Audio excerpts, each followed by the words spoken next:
গণভোট নিয়ে সঠিক প্রচারণা ও নির্বাচনে অপতথ্য ঠেকাতে ইসির শক্ত অবস্থা চায় এনসিপি। ডিসি-এসপিদের পদায়নে রাজনৈতিক প্রভাব থাকতে পারে এমন শঙ্কা জানিয়ে তারা বলছে, বিদ্যমান পরিস্থিতি বিবেচনায় রেখে দিতে হবে তফসিল। এদিকে নির্বাচন কমিশন জানিয়েছে, গণভোটে আংশিক মতামতের সুযোগ নেই, সব মিলিয়েই হ্যাঁ কিংবা না ভোট দিতে হবে। বুধবার বিকেলে আগারগাঁওয়ের নির্বাচন ভবনে প্রধান নির্বাচন কমিশনার এএমএম নাসির উদ্দিনের সাথে বৈঠক হয় জাতীয় নাগরিক পার্টি এনসিপির প্রতিনিধি দলের। আলোচনা হয় আরপিইউ, তফসিল, নির্বাচনে অর্থ ও ক্ষমতার প্রভাব, হলফনামায় প্রার্থীর তথ্য যাচাই বাছাই, ডিসি-এসপিদের বদলি, গণভোট সহ নানা বিষয়ে। এদিন শাপলাকলি প্রতীকে ইসির নিবন্ধন সনদ নেয় এনসিপি। পরে এসব নিয়ে ব্রিফ করেন দলের আহ্বায়ক নাহিদ ইসলাম।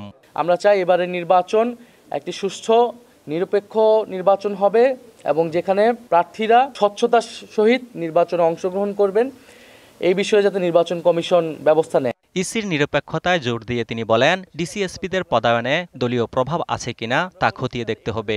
গণভোটের বিষয়ে প্রচারে সচেষ্ট হতে হবে সরকারকে। গণভোটের বিষয়ে আমরা বলেছি যাতে সঠিকভাবে প্রচার করা হয়, কারণ এটা যদি প্রথম থেকেই প্রচারণা না করা হয় তাহলে জনগণের কাছে কিন্তু এই তথ্যটি পৌঁছাবে না। ডিসি-এসপি তাদের বদলি হচ্ছে, সেই বিষয়ে যাতে নির্বাচন কমিশন খেয়াল রাখে, সেখানে রাজনৈতিক প্রভাব আছে বলে আমরা মনে করছি। নতুন এবং ফিরে আসা গ্রাহকদের জন্য নগদে চলছে ক্যাশব্যাক সহ প্রতিদিন হাজারো উপহার জেতার সুযোগ। হবে আশা আর ফেরা, সারপ্রাইজ সেরা।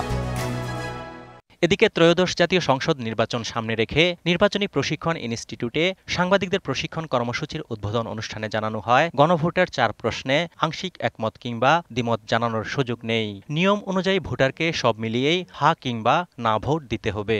4টা প্রস্তাবনার ভিতরে আমার হয়তো 3টাতে আমি সম্পূর্ণ একমত, বা 2টাতে একমত, একটাতে আধা আধি, আর একটাতে একমত না।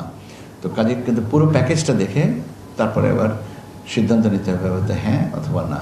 এ সময় মক ভোটিংয়ে সংসদ ও গণভোটের 2 ব্যালটে ভোট দিতে কেমন সময় লেগেছে তা তুলে ধরেন নির্বাচন commissioner Abul Fazal Mohammad Sanaullah. Election operation যেটা অনগোয়িং সেটা যেন ক্ষতিগ্রস্ত না হয়। আর এবারে যেহেতু 2টো করে ব্যালট ম্যানেজ করতে হবে, সময়ের ব্যাপারটা আমাদেরকে সবাইকে সংবেদনশীল হতে হবে। সব দিক বিবেচনায় নিয়ে এবার ভোট গ্রহণের সময় বাড়ানো হবে কিনা 7ই ডিসেম্বর কমিশন সভায় এ বিষয়ে চূড়ান্ত সিদ্ধান্ত হবে।